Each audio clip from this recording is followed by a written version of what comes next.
Hello, welcome to this video.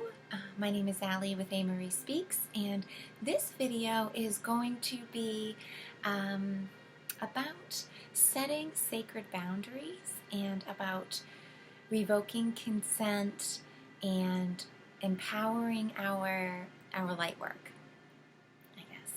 I'm making this sort of on the fly. I was recently asked about this and about how we can remain protected, remain safe, and stay with a positive mindset when we're bombarded with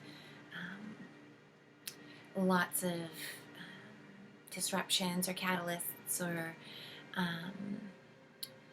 even if it could be kind of direct infringements onto our boundaries, right?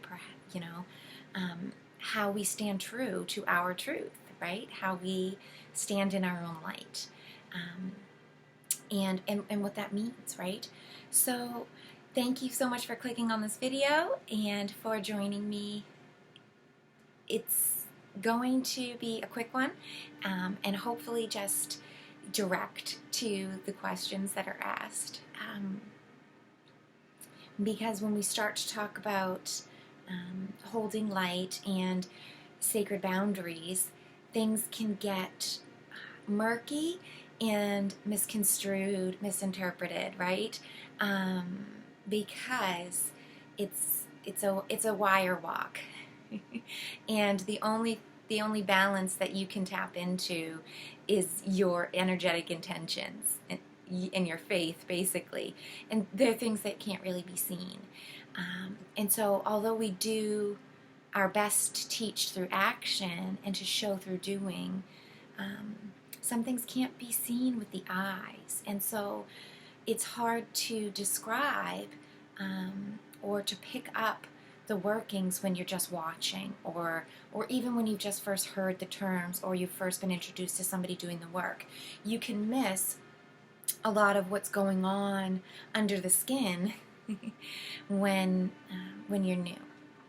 And so this video, I'm hoping, is just going to be a very brief overview of what it excuse me, of what it means to stand in your light, I guess. And so if you haven't seen any of my previous videos, I'll link a couple below where I've talked about similar things like this. Collecting more light to shine bright again. I wrote a blog called that, and that's a great read. I made some infographics to go along with that as well, and also drawing in more light to serve the shadow, right? How can we serve our shadows in shadow work? Offering service to the shadow. I've talked about that in many blogs and some articles and things like that as well. So I'll try to pull together some of those and link them in either the comments or the descriptions. So if people do want to dive deeper and you haven't seen my previous things, you can check those out in the meantime. Hopefully they'll be a little bit more in depth. So the first thing that I will say in our foundational level here is self-recognition of your sovereign worth. And so if you're struggling with anything, surrounding criticism, surrounding, pessimistic kind of attitude, self-pity, worry, fear, judgment, all of those kind of negative thought worlds that we can really get wrapped up in, right? If that's what you're facing, then the first step is just to pull it back into what you consider to be your sovereign worth, your right, and your gift at life here, right? You are alive, you're experiencing your own personal reality bubble, and that fact alone is what I call an undeniable truth. And you have to take it. You have to accept that. And with that, you can, if you can accept that, you're accepting the gift of life that you've chosen, right? You've chosen to open it. You've chosen to embody this vessel here. You get up every morning. You get out of bed. You have, you choose all these things all day long. And so grasping the reins at the very beginning of your day or your life or whatever, your awakening, right? Grasping those sovereign reins and saying, wait a minute, I do make every choice. I do have the final say. Me, have the power of consent. And that right there is can be the ignition of this eternal flame inside of your energy toroidal here, right? Inside of your body vessel. And sometimes simply reminding yourself, really taking a second in your imagination space to envision and feel what all of that feels like, what it feels to be connected to that space, to you, and is such an empowering practice. And it really can kind of be all you need to invigorate and reaffirm those sacred boundaries of your own experience here. Now, tapping into that, you can utilize courage if you feel the need. You can utilize honor, responsibility, camaraderie. You can utilize leadership or support. You can utilize unconditional love, joy, appreciation for yourself, for others, for the experience here, right? All of these feelings and energies are the keys to the ignition, right? To be driving your own vehicle, to be on your path. And when we are in our own vehicle, on our own path, we know that there is this perfect divine space that encircles us and protects us and divides us from the external world, divides us from everything else. Now, at the beginning of working and understanding, and especially if your internal compass or that monitor of intention here is kind of swinging in duality and doesn't really understand the differences between negative and positive energy, systems and workings and all of that, you can be misguided, and it can be a time full of huge confusion. And so if you're feeling like that, best thing to do is just, not really try to drive anywhere just yet. Sit in the vehicle, get a look around, learn what all the buttons do. Take your time for your own introspective, individual little pieces in there, and refine and define them for yourself. Give that beautiful gift to yourself of time, of discovery, to understanding the workings of everything inside you, before you want to go and take an external drive out there, right? Try to do work, try to be an example for others, or try to, drive to a goal or a dream of some kind. So if you could look at life and your journey here with more open creativity and a looseness to that design and creative process, tap into that child essence and your inner child in there, and allow it the freedom and the non-judgment, the unbiased space to create and work and mold with the Play-Doh of all of the internalness that is you, to create whatever feels right to you. Practicing in that space and just getting comfortable in that can be days, months, hours, years of work for some of us, depending on your journey, your choices, depending on how tight the bars are and how many locks you put on your cage, right? It can be segmented work that you have to just do bits and pieces of. And again, right, the foundation of understanding we are sovereign beings and we are here for a purpose, and allowing yourself that comfortability and acceptance is the loosening of all of that at the very beginning. And so if you're really struggling, just slow down and take your time with just that alone. And a day will come where you will feel fluid connectivity to your imagination space, to your heart center, to, all of your being, all of the infinite intelligence that makes you up on such a variety of levels, right? Etheric, astral, physical, emotional, energetic, electrical, even.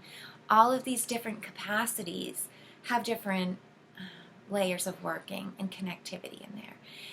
And you'll start to really feel them and understand them for yourself when you slow down and do the work. And so I guess when I'm posed with this question for myself, right? How do I uphold my boundaries when they're pressed against, right? How do I tap into strength and stand when I feel persecuted or personally attacked or really infringed upon?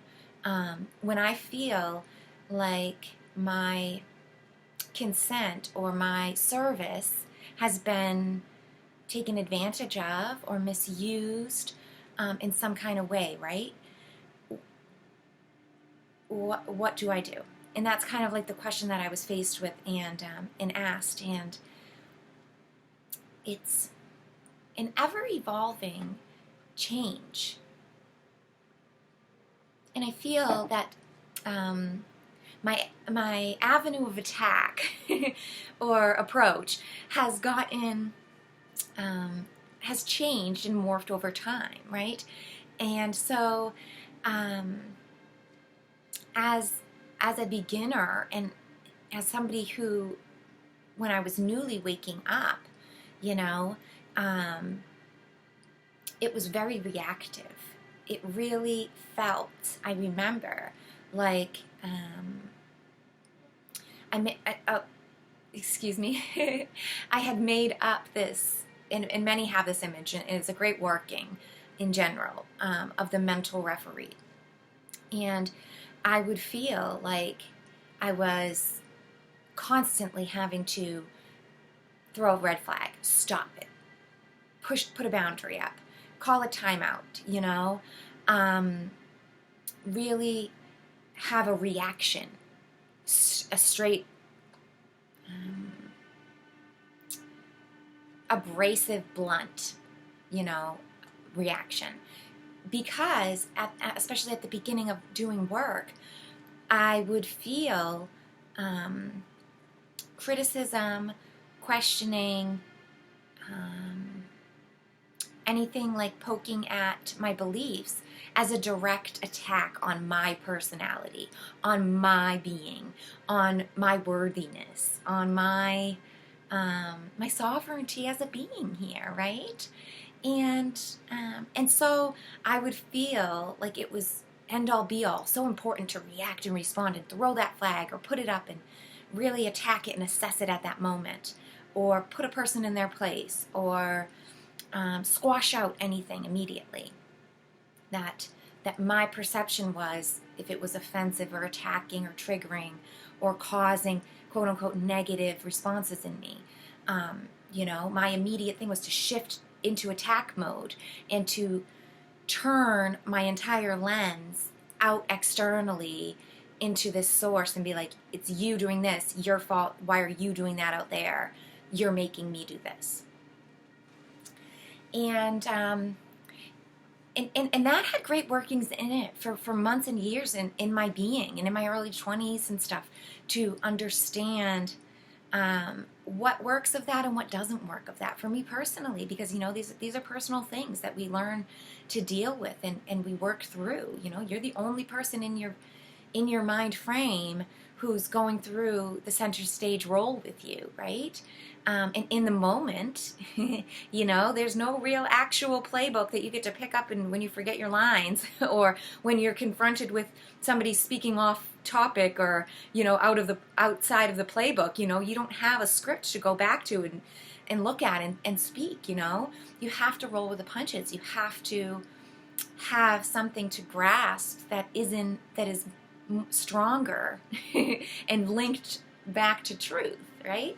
And again, this is a beautiful working and understanding between truth and lies, between positive seeking and negative seeking. Because when we're seeking positive for ourselves, when we're seeking positive polarity and energetically in ourself and in our being space and our lives, right, that means that not that you're looking for only things that feel good or look good to you or appeal to your senses, or externally reaffirm good feelings, sparkly feelings inside of you, and you're just out looking just for that kind of stuff out there, picking in good things. That's not positive seeking, that's not positive growth or space within yourself. True positive seeking in space is seeing everything out there, the good, the bad, the sparkly, the ugly, the happy, the sad, all of it for what it is and only what it is, and accepting and assessing that. And then from a mutual space of sovereign worth and compassion and a common grounded, calm sense of mind, right? This unjudgmental mind, if we could get there to an unbiased space, then we assess what we see out there.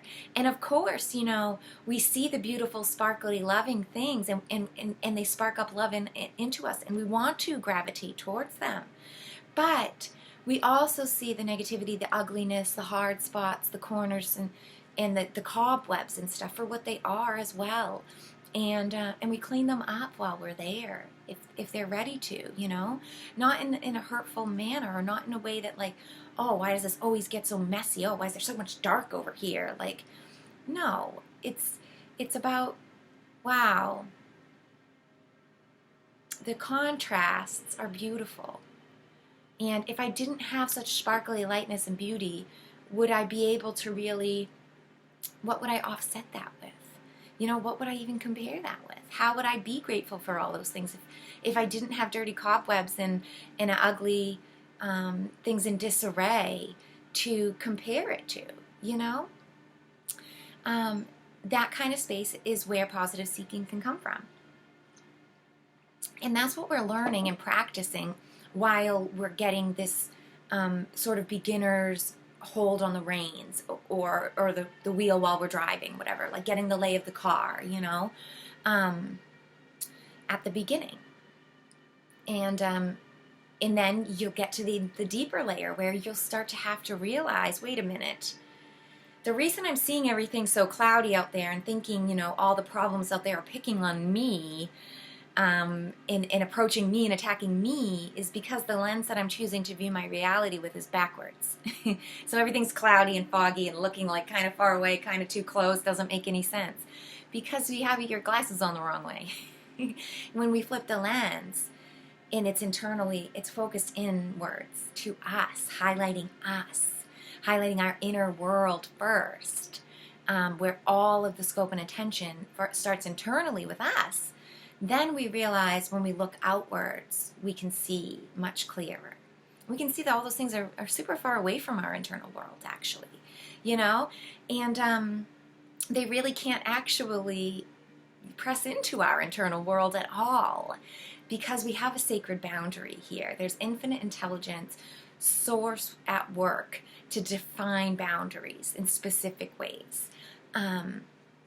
And that's part of the beautiful infinite intelligence of the ether, the makeup of this world, the magic and the mystery of this experience here, just like a cell wall or a membrane, right? We have it. You can use beautiful comparisons between plant and animal cell, the wall and the membrane, and the way that the workings are different, yet they are beautiful sacred boundaries. But each has individual awesomeness that is perfectly shaped and molded to the work and the purpose of that cell and of its journey here in this time in this life, right? And every one of our worlds, our internal world, our direct world that we actually get to externally and directly be a part of, And then the external world, they have these layering, these sacred boundaries of lenses dividing us, where you're only allowed this scope of experience within that world. And yeah, there is a beautiful osmosis happening, you know. It is a porous border. It is made of magical imagination space, you know. Anything and everything that you allow can come through, and that which you don't allow cannot come through. And that in itself is another layer of working. And when we're at the beginning of a journey, or you're just starting to drive your car, it can be really offsetting and overwhelming to try to even grasp the higher sense of, okay, my car doesn't even actually exist, you know, and try to see things on like a cellular quantum level or something, you know, like that can be above the conscious awareness capacity, excuse me, for lots of us. Such a tickle in my throat this morning. You're speaking my truth.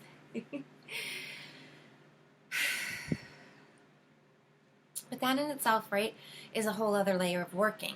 If you've been doing a lot of shadow work, a lot of personal work, if you're familiar, you know, with different aspects of even science like quantum physics or physics and layering of sight and seeing and understanding, you might grasp that quicker than others, you know. But all of these steps take time. When you can get to a place where you are feeling more confident in understanding inner world, direct world, and external world, and how they interact, then you can start the real energy, spiritual work about setting boundaries and about understanding what your boundaries are. Now, all of us, no matter where you are, you know, and what your conscious awareness is, we consent to everything, you know. The ether is a constant flux with us, and so it doesn't really understand or ever take into consideration your level of conscious awareness. It just takes everything that you're handing it. It's really our right and our gift as conscious beings of humanity, right? We're on this we're given this higher step up, spiritually, energetically, emotionally, right at the gift of life, right? We're at this step up where we have this capacity for speech and thought and building and community and things that we don't see a lot in the lower levels of conscious awareness within third density, like animal life, specific types of animal life, right? Because there's a variety of second and third density life there. But humanity, we're given a little step up. We're given a head start on this conscious growth, and we can really start to understand that our segmented version of reality is our responsibility. It grows with us, right? And it's a sovereign gift of soul that we get to hone and tone and roll with throughout manyness here into our trip back to oneness, right? Back to source. And so it's no matter where you stand on this path of growth, we can choose to revoke consent. We can choose to remain protected and guarded in a couple of really simple ways. And that's what I want to close with here. Just for anybody who is struggling with maintaining self-identity, maintaining strength, maintaining their own personal identity or their own thoughts, standing for their truth, right? First and foremost, obviously, is that sovereign worth piece. And if you're not grasping that, if you feel wobbly about that, then this is where you're starting off, you know, and it's a beautiful gift to have that wonderful starting place inside yourself, because you can do it at your convenience, at small little doses, whenever feels good for you. You know, every single day, little by little, or a couple times a week if that works for you. Or say you have weekends off and you want to do, you know, structured introspection and meditation and stuff just at segmented times, like on the weekend. It doesn't really, the scheduling doesn't matter. It's the intention that you create special space for yourself in self-love to do the work. And as soon as you start to do these little bits of work in segmented places over time, it becomes habitual. It builds layerings. It builds confidence.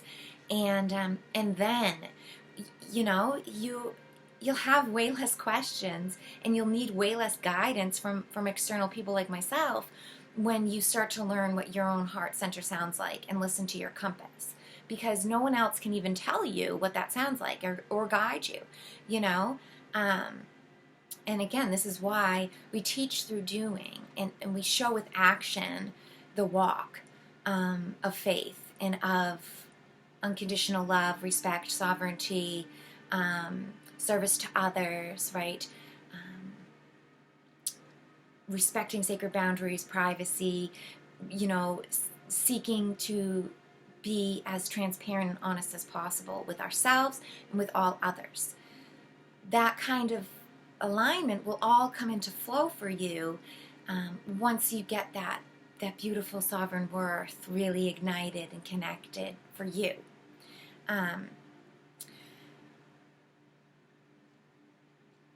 Now, we can all have that and feel that and know that, but yet we will still, you know, you can still be infringed upon, you can still be approached, you can still be attacked or feel like you are being attacked, or you can still have unconscious, say, contracts or consent out there that you don't really realize that you haven't got to the deeper layers and the workings for.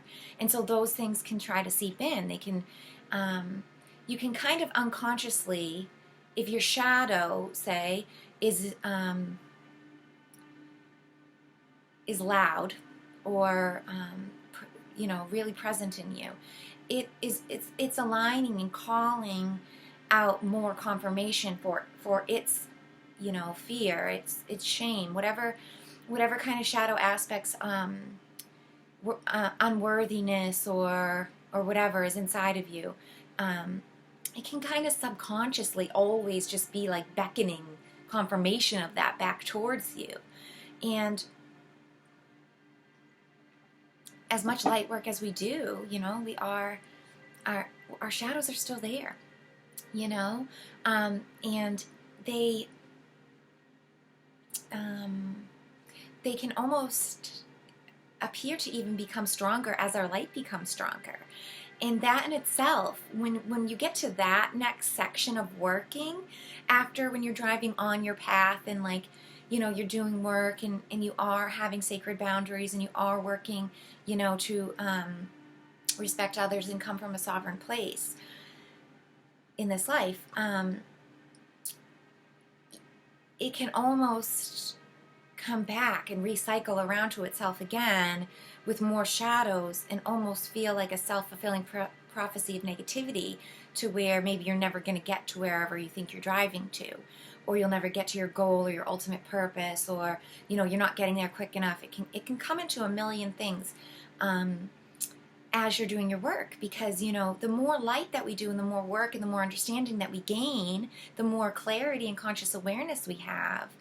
It's not clearing out the shadow, just like I said at the very start. You know, we're not just looking out there just seeing only the light and the positive feelings out there and ignoring the darkness, you know. We're seeing more of both and greaterness of both. And that at first can be defeatist for many of us. And it can be like, oh no, not this again. Like, why did I do this work? And now it's like I've done nothing. However, you know, that is really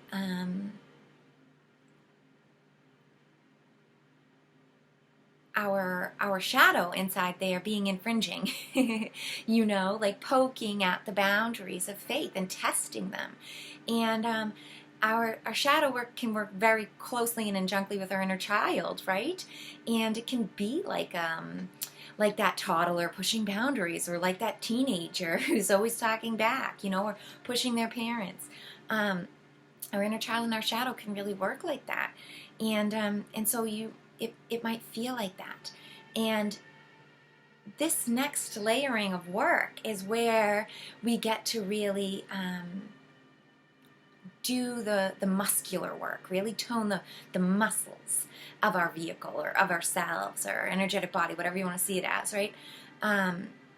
This is the strengthening part, to where you need to work on strengthening your sacred boundaries and your conscious reality, what you allow in, and what you can say no thank you to.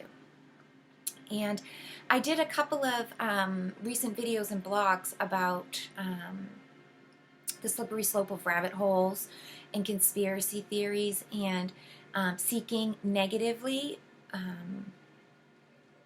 seeking the truth, and how that can really be negatively oriented. So if that kind of stuff interests you, I'll link those below as well when I put this up on BitChute, so you could check those out if you didn't see my previous video. And actually a podcast as well, I think I did on that too, for a blog that I wrote. Because, and that has to do with this space about, okay, we have the reins, we know what we're doing, we have a grasp of the thing we're around, the world that we're in, we kind of know where we want to be going, but now it's constant distractions, it's a pulling away, it's the infringements, it's the renewing of your consent every day, the renewing of your path. That you have to look at every day as day one when you get to this kind of next level of working, because if you don't invigorate your boundaries, and if you don't reignite that eternal flame in yourself every day, sometimes multiple times a day, and sometimes it cannot be every day. Sometimes for people, and for myself in working now, I might need to do major invigorating of my boundaries, and a major kind of like cleanse, clear, reset, like once a week, or a couple times a week, or every other week, depending on the type of work I'm doing and how my energy fuel tank is feeling. But it's taken me years to get to that place, decade to get to that place. So, and I'm not saying everybody has to work on things for 10 years or 15 years to get anywhere, to get where I am. Everybody's so different, and people start on different levels and are here to learn in different ways. But just as a personal, my own experience here, and for others, if you're new, or if you've been doing this for a year or two, or months, or it's been 7 years or something, and you're like, what's going on? You can look to me and know, it can be a decade-long process, and then still, you still have to do it. It's still, like I said, a week, a couple times a week, every other week, depending on what I am involved in, what kind of work I'm doing, and what I'm exposed to, right? But what does that look like, right? So what does kind of reigniting boundaries look like, and what does that work entail? So for me, first and foremost, is pulling it back and tapping into that original foundation of sovereign worth that I talked about at the beginning. Pulling up feelings and visions, and to myself, explaining and examining what those wonderful feelings feel like, what it feels like to be worthy without doing anything, what it feels like to know without learning, to be without doing, to see without your eyes, right? To speak from your heart. All of those kind of esoteric, philosophical concepts to ruminate on, right? Give yourself 5 minutes, set a timer, even 3 minutes if you're really struggling. Set a little timer and go through those vocabulary words and what do they cause? What kind of reaction do they cause up in your body? What kind of feelings do they feel like? And do that work, just feel them and say them. Not to go and dig at them and pick at them and ask the whys and the how comes and to do all kinds of really in-depth work, but just as a practice, just as a quick practice, what does it make you feel like? When I say I am worthy, do I say yes? Yeah, I do. Or am I saying, oh, I'm not sure? And if you're saying, oh, I'm not sure, well, then okay, accept that as it is. I'm not sure. And why am I not sure? Well, I've been through this and that, and this has said that I'm not. Well, I'm still here. Well, I have air in my lungs,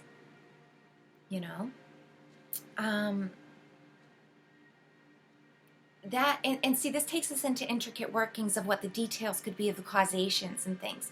But as an example, right, you can do stuff like that. Don't allow yourself to get into critique mode and get into a million thoughts about it. Just assess how it feels. And when you can feel, oh, well, I guess I don't feel good with that, then think of another word. Maybe it's support or love or whatever. And try the exercise again with that until you can feel a word where you say, oh, I do feel that. Okay, I do feel normal. I do feel accepted. And if you're really struggling with those kind of things, then it's time to pull everything back, stop worrying about what even consent or boundaries even means, and to go inwards for some self-love time and to find yourself. Because, like I said, that's basement level work. It's not even foundation. It's not even getting ready to build anything.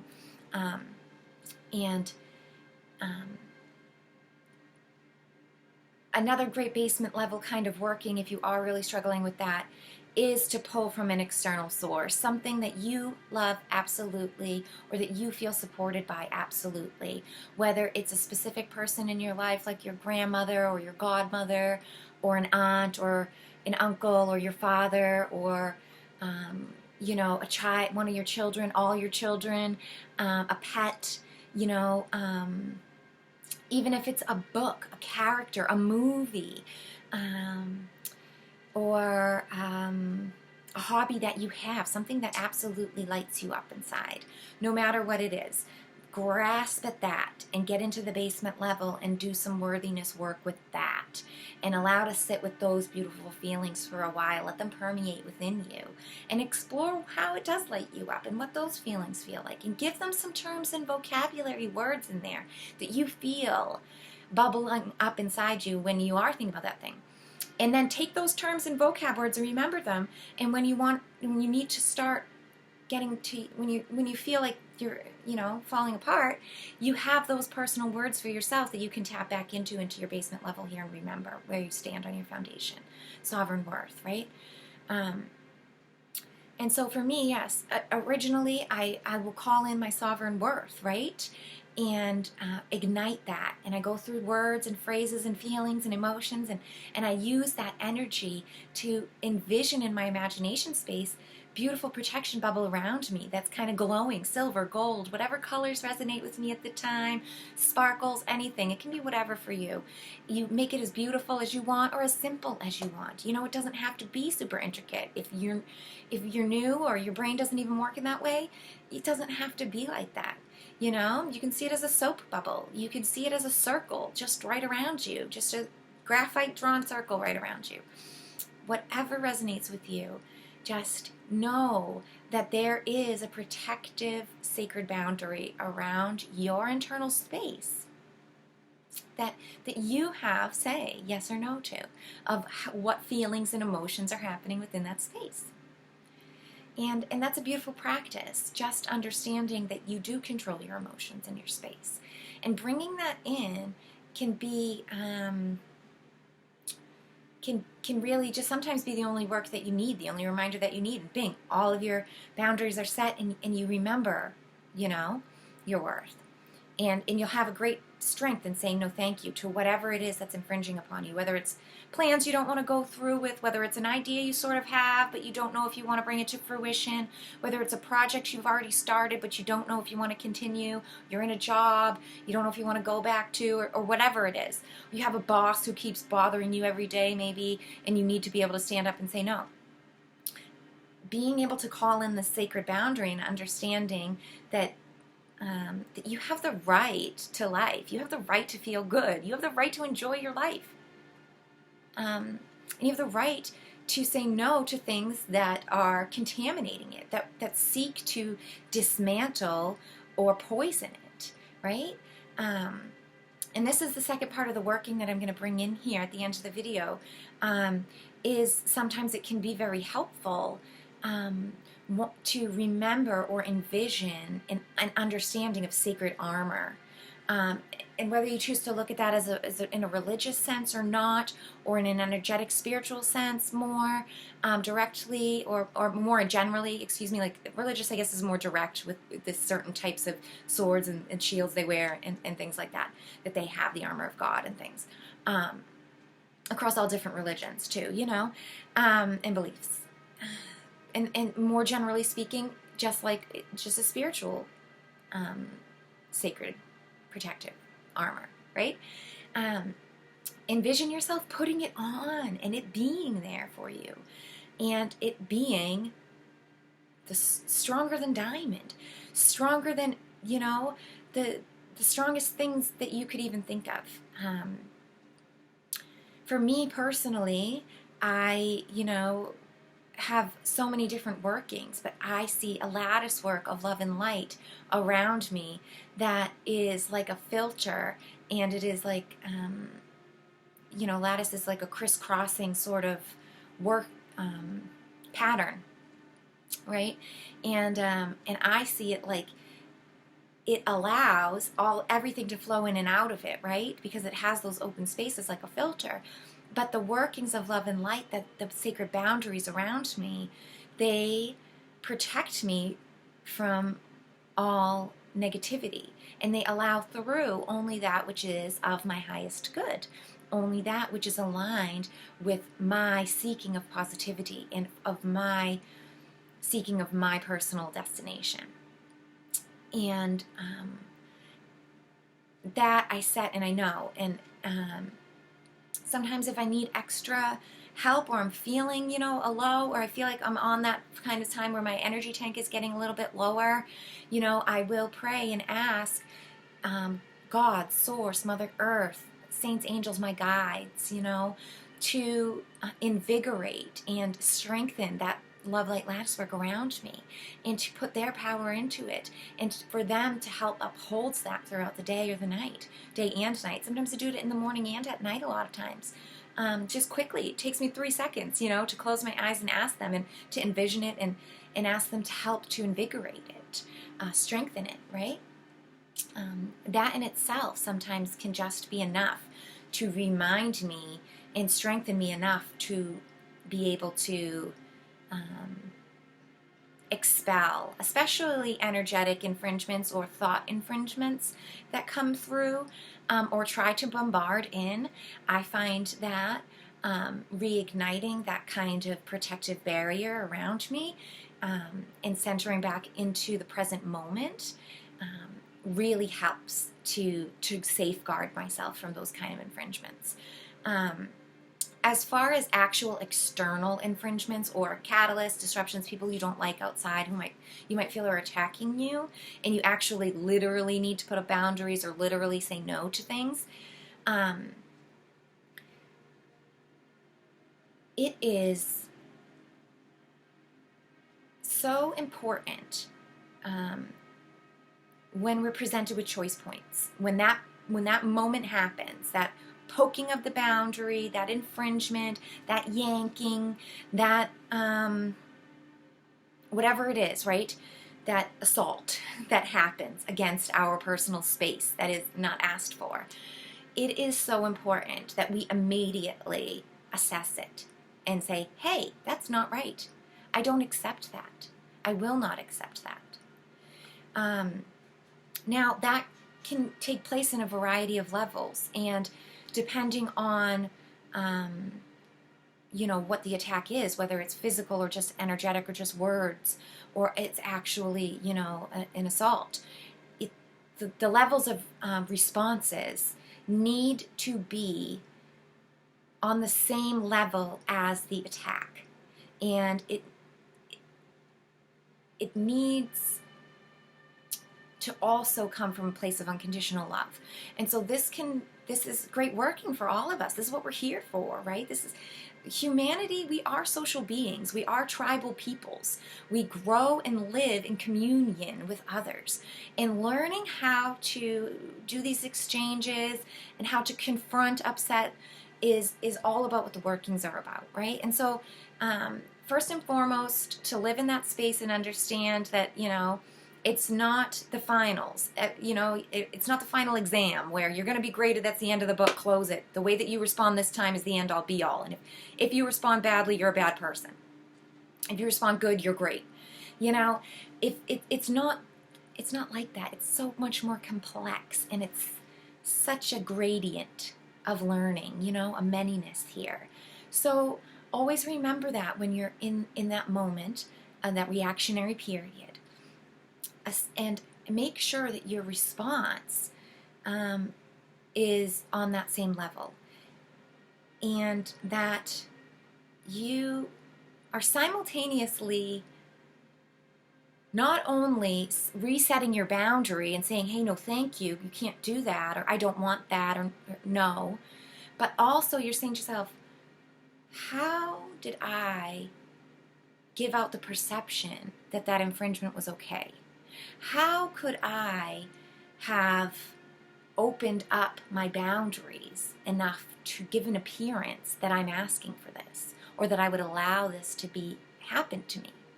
Because negativity, harm, hurtfulness, those who seek to infringe or hurt others, subconsciously or consciously, are always seeking weakness. They are always looking for energetic holes that are below their level, that they can slick in and underneath.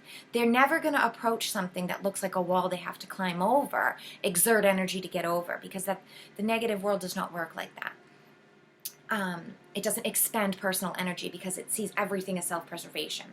And so if something is coming into your world that's negative like that, your boundaries, there's a hole somewhere, either in your protection, or you've asked for it, you've given an appearance that you would allow that in some kind of way. And so you really have to quickly do some self-assessment there and have some self-responsibility. Okay, I must have given a false perception of some kind of way, however, that was going to be okay, or that I was weak, that I would allow that. And so whatever that is, you have to be able to do that and then respond in a correct manner to correct that falsity that you've also given off. So,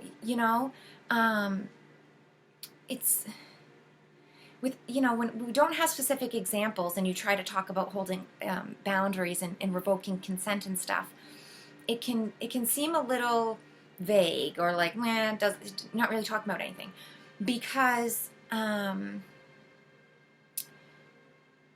nuances are really what make the work, and the refining is where we get the details, right? Making each one of those little pixels more clearer is when we step back, we see the big picture, right?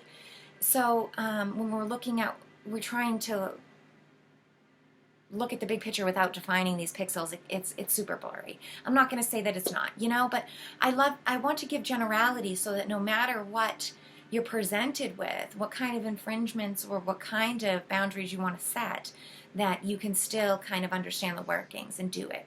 Because it is intentional, it is so simple in the ether. Everything's very cut and dry in an energetic sense about consent and sovereignty, that once you get the basics of it, you make it your own while you move through life, and you learn your lessons in your little details while you take that and run with it. So yeah, I guess that's pretty much all I will say here. I talked for almost an hour, and I wanted to try to keep this a short video, but Oh, so it's the struggle of me being short-winded. I'm not. um, but yes, so I guess just to close out here, and to underline the idea of personal sovereignty and responsibility, that really is how boundaries are set. That's where the work of the magic is. That's where you can learn to really start setting up beautiful boundary around yourself. And when you do, and when you start to question your own consents and pull back these layers and ask yourself, okay, well, why would I allow this and why wouldn't I allow that? And you start to really sketch out your kind of moral boundaries, your kind of sovereign worth, the picture of yourself, right? It will become more solid to you, and your boundaries will strengthen. And you'll start to notice, wow, actually, this person doesn't bother me anymore. Or wow, that my boss just seems to kind of ignore me and go like off and bother other people. Or, this customer that I have to deal with, is suddenly approaching me in a much different manner because, I hold myself in a place of respect. And I give respect to them, even when they are disgruntled, or even if they are upset, or even if they come off a little gruff or cranky or hard to please. I hold hold myself in a neutral place. And by doing that and showcasing that when we're working with others, especially others who are irritating or aggressive or even like a self-pitying kind of self-woe, that one, the victim person. When we hold a place of neutrality with ourselves and we don't allow their energetics to get into our body and reflect back at them our own fears or our own anger or whatever. When we hold sacred space and say, oh, we're sovereign, we're worth sovereignty, so are they. Their feelings have worth, they must. So let me try to approach that in a way to bring us to common ground and to work to, solutions that feel good for everyone. When you have that kind of mentality and that sense around you, infringing people or those who want to sort of use you as a pawn, they're not going to bother with you because they will sense your strength and they'll know, that you're a wall to be climbed over, not something to just slip right through. And they won't want to expend their energy. They won't want to waste their time on it because you're not easily manipulated. And as you do that more working, you'll see your boundaries are stronger. You'll have more fluidity in choosing consent and seeing. And when you have open conversations with yourself about what you consent to and what you don't, this also opens up huge doors for momentum to pick up, and you'll see great things happen in your life, and more things that you do want will be more available to you. And yeah, I guess the proof is in the pudding. So I hope this quick video, well, not so quick video, on sacred boundaries and setting them and holding them has been informational and has hopefully answered those questions just a little bit, just from my own personal perspective. So thank you so much for watching and listening to me. I hope you have a beautiful day wherever in the world you are. In the meantime, if you ever want to find me, you can email me directly at third.i.navigation@protonmail.com, or you can find me over on Telegram, Spotify, BitChute, YouTube, under A. Marie Speaks. And yeah, I hope you'll catch me next time. Have a beautiful evening or day wherever in the world you are. I think I said that already. I guess I'll close my video out.